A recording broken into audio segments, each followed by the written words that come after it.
পাঠশালা Bangla YouTube চ্যানেলে আজ class 8-এর একটি প্রবন্ধ লেখক জগদীশচন্দ্র বসুর গাছের কথা নিয়ে আমি আলোচনা করব। প্রথমে লেখক সম্বন্ধে কয়েকটি কথা জেনে নিই।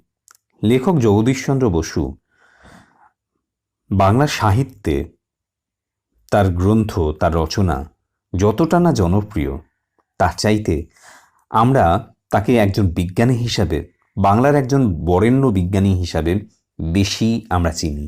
লেখক জগদীশচন্দ্র বসু তিনি একজন বিজ্ঞান সাধক, বিজ্ঞানের সাধক। তিনি একজন পদার্থবিদ, তিনি একজন জীববিজ্ঞানী। 1858 খ্রিস্টাব্দে বর্তমান বাংলাদেশের অন্তর্গত বিক্রমপুর বলে একটা জায়গায়, বিক্রমপুরের রাড়িখাল গ্রামে তার কিন্তু জন্ম। রবীন্দ্রনাথ ঠাকুরের অন্যতম অন্তরঙ্গ তিনি ছিলেন, রবীন্দ্রনাথের অন্যতম কাছের একজন মানুষ ছিলেন তিনি। বিজ্ঞানের প্রসার এবং প্রচারে তিনি উদ্যোগ নিয়েছিলেন। কেমব্রিজ এবং লন্ডন বিশ্ববিদ্যালয় থেকে তিনি উচ্চতর ডিগ্রি লাভ করেছিলেন। তিনি প্রথম বলেছিলেন যে গাছেরও প্রাণ আছে। তিনি কেস্কোগ্রাফ বলে একটি যন্ত্র আবিষ্কার করেছিলেন, সেটা আমরা জানি।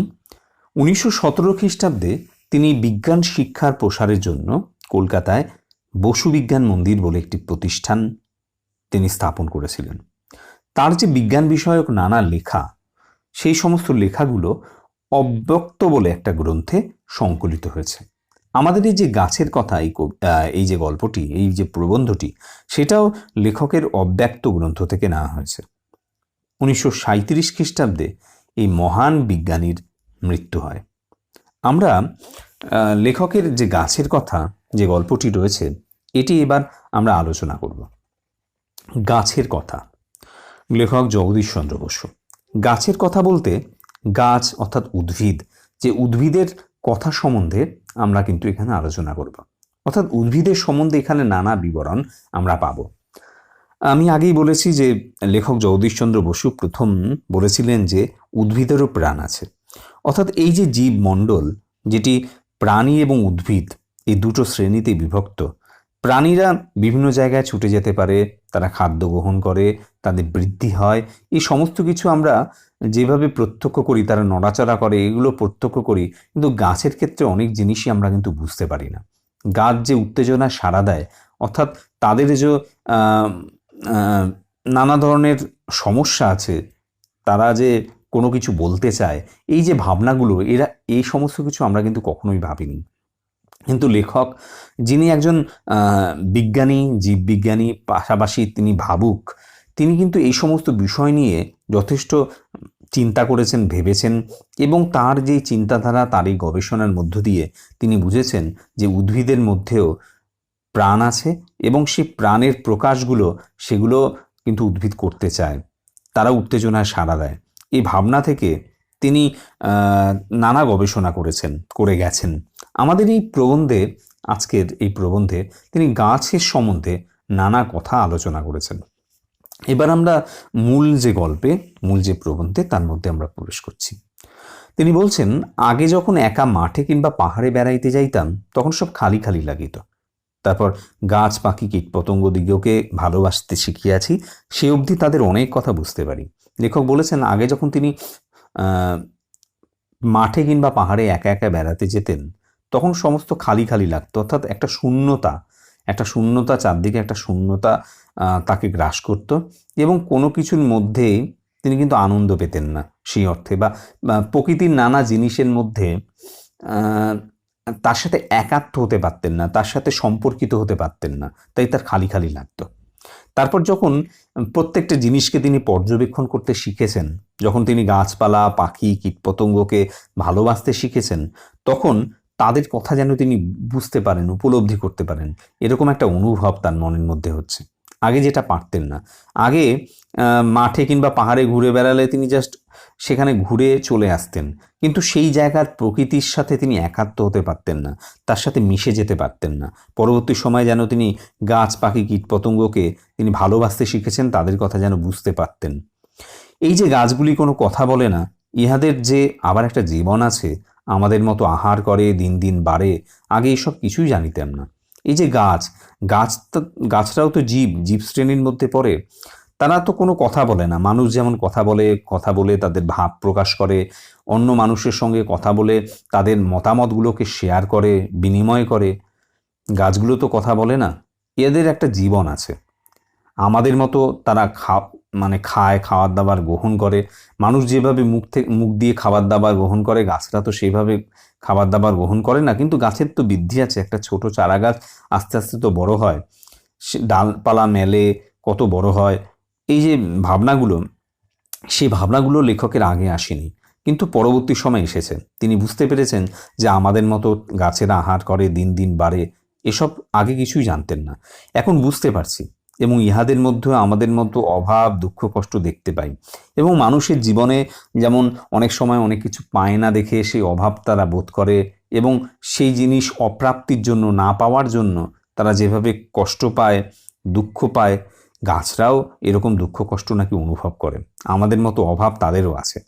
জীবন ধারণ করিবার জন্য ইহাদিগকেও সর্বদা ব্যস্ত থাকিতে হয়।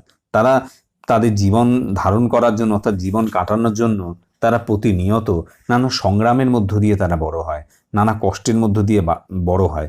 অর্থাৎ লাইফে তাদেরও একটা স্ট্রাগল আছে, তাদেরও একটা জীবন যন্ত্রণা আছে। মানুষকে যেমন বেঁচে থাকার জন্য কষ্ট করতে হয়, কত গরিব মানুষ আছে যাদের অর্থ সম্পদ নেই, তারা প্রতিনিয়ত দিন আনে দিন খায়। তারা সকালবেলা উঠে কাজে বেরোয়, তারপর যে উপার্জন করে সেই উপার্জনের টাকায় তাদের দিন চলে বা সংসার চলে। একই রকমভাবে গাছকেও বেঁচে থাকার জন্য নানা সংগ্রাম করতে হয়। মানুষের মতো সংগ্রামটা ওই রকম তাদের হয়তো নয়, কিন্তু তাদেরও সংগ্রাম রয়েছে। এটা লেখক কিন্তু উপলব্ধি করেছেন। কষ্টে পড়িয়া ইহাদের মধ্যে কেহ কেহ কেহ চুরি ডাকাতি করে। মানুষের যেমন অর্থ কষ্টে পড়ে অনেক সময়, যখন তার টাকা পয়সা থাকে না, কাজ থাকে না। অনেক সময় মানুষের মধ্যে এরকম এই অভাব থেকে একটা বাজে একটা কাজ তারা করে ফেলে। অন্যান্য ধনী মানুষের বা অন্যান্য মানুষের সম্পদ তারা চুরি করে, এবং অনেক ক্ষেত্রে তারা চুরির চাইতে বড় কিছু ডাকাতি করে। এই সমস্ত কাজগুলো তারা করে সমাজের চোখে, যেগুলো খুবই খারাপ, নিন্দনীয় কাজ, সেই সমস্ত কাজগুলো তারা করে পড়ে। গাছেওরা নাকি সেরকম কষ্টে পড়লে গাছরাও নাকি চুরি ডাকাতি করে, লেখক সেটা বলছেন। মানুষের মধ্যে যেরূপ সদ্গুণ আছে, ইহাদের মধ্যেও তার কিছু কিছু দেখা যায়। মানুষের মনের মধ্যে যেমন দয়া, মায়া ইত্যাদি রয়েছে, এই সমস্ত কিছু তো সদ্গুণ বা ভালো গুণ। গাছের মধ্যেও সেরকম অনেক সদ্গুণ আছে।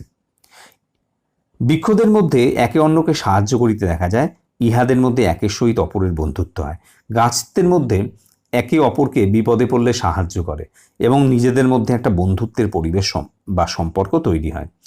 তারপর মানুষের সর্বোচ্চ গুণ যে স্বার্থত্যাগ, গাছে তাহাও দেখা যায়। মানুষের যে সবচেয়ে বড় গুণ স্বার্থত্যাগ, অর্থাৎ অনেক সময় নিজের কথা না ভেবে অপরের কল্যাণে বা অপরের উপকারে মানুষ নিজের যে ক্ষুদ্র স্বার্থ, নিজের অনেক জিনিসকে তারা ত্যাগ করতে পারে।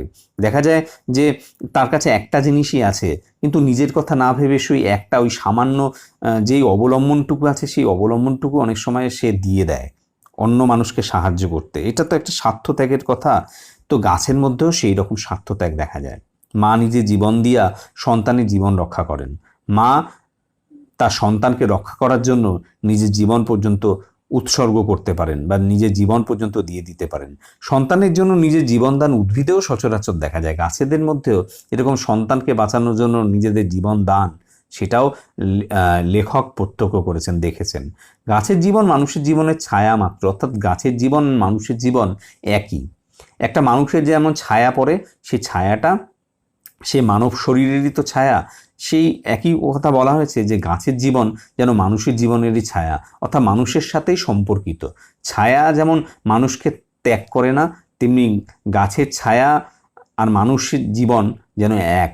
অর্থাৎ ছায়াটাও তো মানুষেরই ছায়া, তার দৈর্ঘ্য প্রস্থের সমস্ত কিছু তো একই হবে। একই রকমভাবে এই গাছের জীবনটা মানুষের জীবনের ছায়া, অর্থাৎ একই রকম। ক্রমে এসব কথা তোমাদিগকে বলিব। আস্তে আস্তে লেখক বলছেন আমি এই সমস্ত কথা তোমাদের বলবো। গাছের সম্বন্ধে নানা আলোচনা আমি করব। তোমরা শুষ্ক গাছের ডাল সকলে দেখে আছো, শুকনো গাছের ডাল তোমরা নিশ্চয়ই দেখেছো। লেখক বলেছেন, মনে করো কোনো গাছের তলাতে বসিয়াছো, ঘন সবুজ পাতায় গাছটি ঢাকা, ছায়াতে তুমি বসিয়াছো। গাছের নিচে এক পার্শ্বে একখানা শুষ্ক ডাল পড়িয়া আছে। অর্থাৎ তুমি কোনো গাছের ছায়ার নিচে বসে আছো, দেখলে যে গাছের ছায়ার পাশে, যেই গাছের নিচে বসে আছো তার পাশে একটা শুকনো ডাল, যে ডালটা এখন আর সবুজ নেই, সমস্ত গাছের ডালটা শুকিয়ে গেছে, এমন একটা ডাল পড়ে রয়েছে। তো লেখক কল্পনা করতে বলেছেন, ভাবো না এই একসময় এই ডালে কত পাতা ছিল, এই ডালটা তো সবসময় শুকনো ছিল না, একসময় এই গাছের ডালটায় কত পাতা ছিল, এখন সমস্ত কিছু শুকিয়ে গেছে, আর ডালের গোড়ায় উই পোকা ধরেছে, আস্তে আস্তে এই গাছের ডালটাকেও এই উই পোকা খেয়ে ফেলবে, গাছের ডালটাও আর অস্তিত্ব থাকবে না, আর কিছুকাল পরে ইহার চিহ্ন থাকিবে না। আচ্ছা বলো তো, এই গাছ আর এই মরা ডালে কি প্রভেদ? এই যে গাছ, যে গাছের নিচে তুমি বসে রয়েছো, এই গাছ আর এই যে মরা ডালটা পড়ে রয়েছে, এই ডাল দুটোর মধ্যে প্রভেদ বা পার্থক্য কি? লেখক এই পার্থক্যটা আমাদের জিজ্ঞেস করছেন। গাছটা বাড়ছে আর মরা ডালটা ক্ষয় হয়ে যাচ্ছে। গাছটা তো বাড়ছে, গাছটা তার ডালপালা প্রসারিত করছে, গাছের সবুজ এখনও রয়েছে, নতুন নতুন পাতা গজাচ্ছে, কিন্তু এই ডালটা কিন্তু আস্তে আস্তে প্রকৃতির সঙ্গে বা মাটির সাথে মিশে যাচ্ছে। উই পোকা তাকে খেয়ে ফেলছে, ধ্বংস হচ্ছে, সে ক্ষয় পাচ্ছে। একটায় জীবন আছে আর অন্যটিতে জীবন নেই। একটার মধ্যে প্রাণ আছে, তাই সে সবুজ, তাই সে বাড়ছে, তার ডালপালা বাড়ছে, পাতা নতুন গজাচ্ছে, কিন্তু এই গাছটার ডালটা, তার মধ্যে কিন্তু প্রাণের কোনো অস্তিত্ব নেই, যেহেতু জীবন নেই তাই আস্তে আস্তে সে ক্ষয় পাচ্ছে। তাহলে যা জীবিত তা ক্রমশ বাড়তে থাকে। জীবিতের আর একটা লক্ষণ যে তার গতি আছে, অর্থাৎ তারা নড়াচড়া করে। অবশ্য গাছের গতি হঠাৎ দেখা যায় না, আমরা মানুষ বা অন্যান্য প্রাণীরা তাদের গতি থাকলে তারা এক জায়গা থেকে আরেক জায়গা যায়, কুকুর, বিড়াল, যে সমস্ত প্রাণী আছে তারাও এক জায়গা থেকে আরেক জায়গা যায়, মানুষ তো অবশ্যই যায়, কিন্তু গাছের ক্ষেত্রে এই যে নড়াচড়া, সেটা কিন্তু বোঝা যায় না, দেখা যায় না। লতা কেমন ঘুরিয়া ঘুরিয়া গাছকে চড়াইয়া ধরে দেখিয়াছ? এই লতা পাতার ক্ষেত্রে গাছের চলাটা কিন্তু অনেকটাই ভালোভাবে প্রত্যক্ষ করা যায়। অনেক লতা জাতীয় গাছ আছে, তারা আস্তে আস্তে বিভিন্ন গাছকে যদি অবলম্বন করে বেঁচে থাকে, পরজীবী যদি উদ্ভিদ হয়, তাহলে সেই লতা পাতাগুলো অন্য গাছের মধ্যে এমনভাবে তাদের আষ্টে পিষ্টে ধরে রাখে যে গাছটাকে দেখা যায় না। তো সেই লতা পাতার চলনটা, সেটা কিন্তু প্রত্যক্ষ করতে পারি। তার মাধ্যমে বোঝা যায় যে গাছও নড়াচড়া করে, গাছেরও চলন রয়েছে। জীবিত বস্তুতে গতি দেখা যায়, জীবিত বস্তু বাড়িয়া থাকে, কেবল ডিমে জীবনের কোনো চিহ্ন দেখা যায় না। জীবিত বস্তুতে যে সমস্ত প্রাণীরা, যে সমস্ত জীবেরা বেঁচে রয়েছে, তাদের মধ্যে যে যে বেঁচে থাকার যে অন্যতম শর্ত বা বেঁচে থাকার যে অন্যতম লক্ষণ, যে গতি, সেটা কিন্তু দেখা যায়। জীবিত বস্তু কি হয়, বাড়তে থাকে।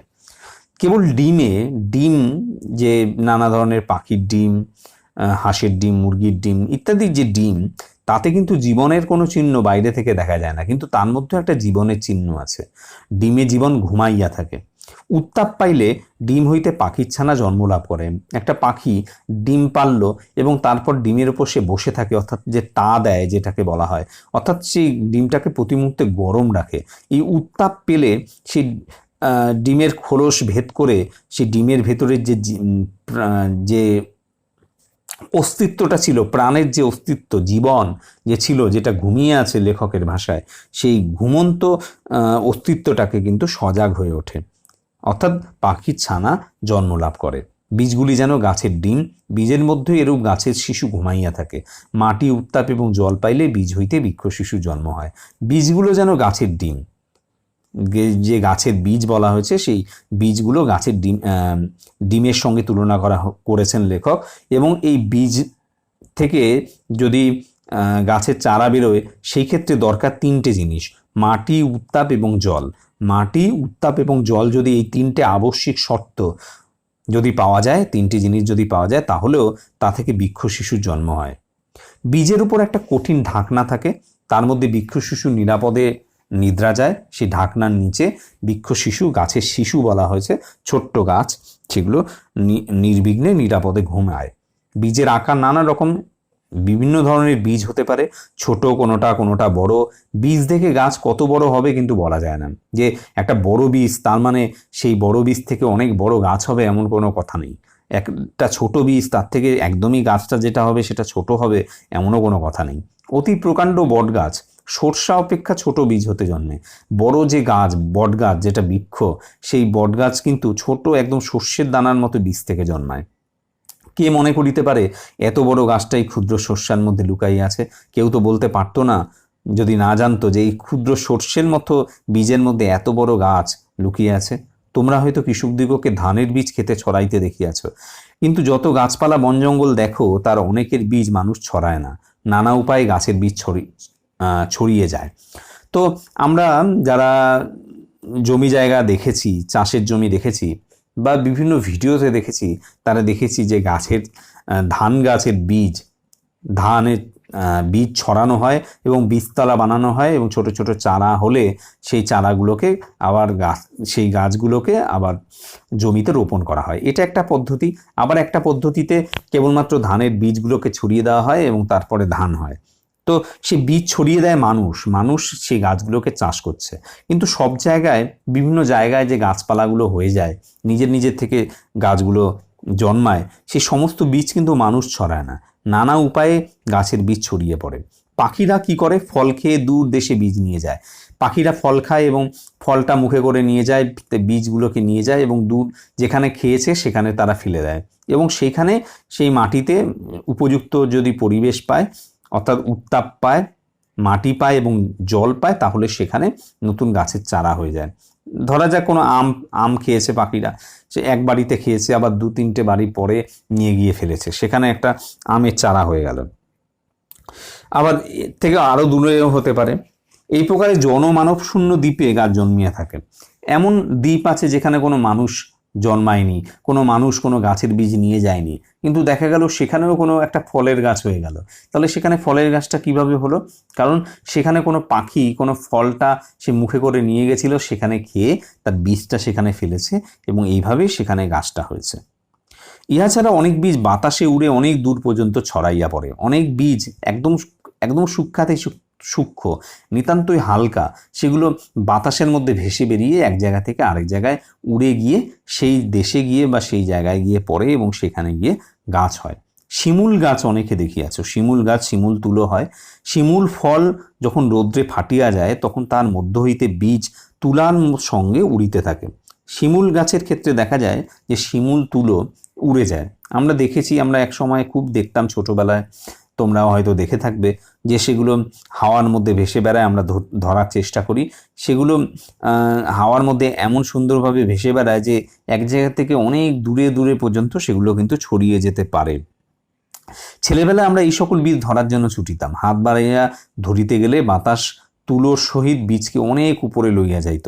এই প্রকারে দিন রাত্রি দেশ দেশান্তরে বীজ কিন্তু ছড়াইয়া পড়িতেছে। এইভাবে হাওয়াকে নির্ভর করে এই সমস্ত বীজগুলো বিভিন্ন দেশ দেশান্তরে, এক দেশ থেকে অন্য দেশে তারা কিন্তু ছড়িয়ে পড়ছে।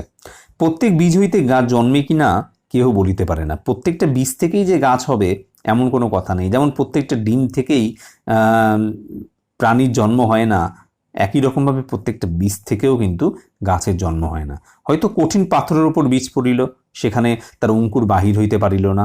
অঙ্কুর বাহির হইবার জন্য উত্তাপ জল ও মাটি চাই। কারণ একটা কঠিন পাথর, শক্ত পাথরের উপর একটা বীজ পড়ে রয়েছে, ঠিক আছে, সেই বীজ তো তাহলে চারা হবে না, কারণ সেটা মাটি পায়নি।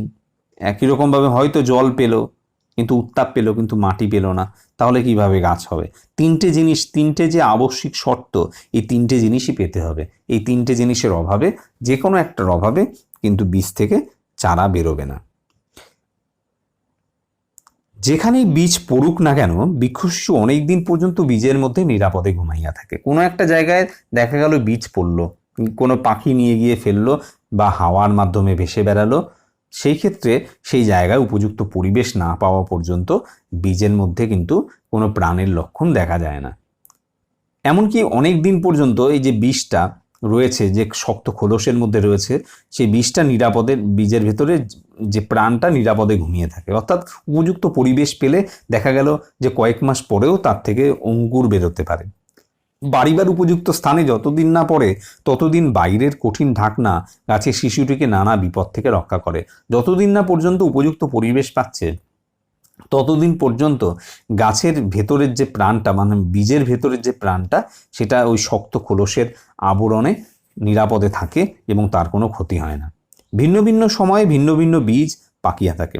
আম লিচুর বীজ বৈশাখ মাসে পাকে, ধান জব ইত্যাদি আশ্বিন কার্তিক মাসে পাকিয়া থাকে। লেখক বলেছেন যে ভিন্ন ভিন্ন সময়ে ভিন্ন ভিন্ন বীজ পাকিয়ে থাকে। আমরা জানি যে বৈশাখ মাসে আম গাছের ফল পাকে এবং তারপর ফল খাওয়ার পরে সে বীজটা গাছ হিসাবে পরবর্তী সময় যদি উপযুক্ত পরিবেশ পায় তাহলে তার থেকে নতুন চারা বেরোবে। লিচুর ক্ষেত্রেও তাই। আর ধান জবের ক্ষেত্রে আশ্বিন কার্তিক মাসে ধান জব পাকে। মনে করো একটা গাছের বীজ আশ্বিন মাসে পেকেছে, আশ্বিন মাসের শেষে বড় ঝড় হয়, ঝড়ে পাতা এবং ছোট ছোট ডাল ছিড়িয়া চারদিকে পড়তে থাকে। এইরূপে বীজগুলি চারদিকে ছড়াইয়া পড়ে। প্রবল বাতাসের বেগে কোথায় উড়িয়া যায় কে বলিতে পারে। মনে করো একটা বীজ সমস্ত দিন রাত্রি মাটিতে লুটাইতে লুটাইতে একখানা ভাঙা ইট কিংবা মাটির ডেলার নিচে আশ্রয় লইল। বিভিন্নভাবে একটা বীজ হাওয়ার বেগে উড়ে গিয়ে বা নানা প্রাকৃতিক কারণে সে কী করলো, একটা ভাঙা ইট কিংবা মাটির ডেলার নিচে আশ্রয় নিল। কোথায় ছিল, কোথায় এসে পড়লো, ক্রমে ধুলো মাটিতে বীজটা কি পুরোপুরি ঢাকা পড়ে গেল। এখন বীজটা মানুষের চক্ষুর আড়াল হইল, কারণ মানুষও বীজটাকে দেখতে পাচ্ছে না। আমাদের দৃষ্টি হইতে দূরে গেল, কিন্তু বিধাতার দৃষ্টির বাইরে যায়নি। ঈশ্বর কিন্তু তাকে দেখছেন।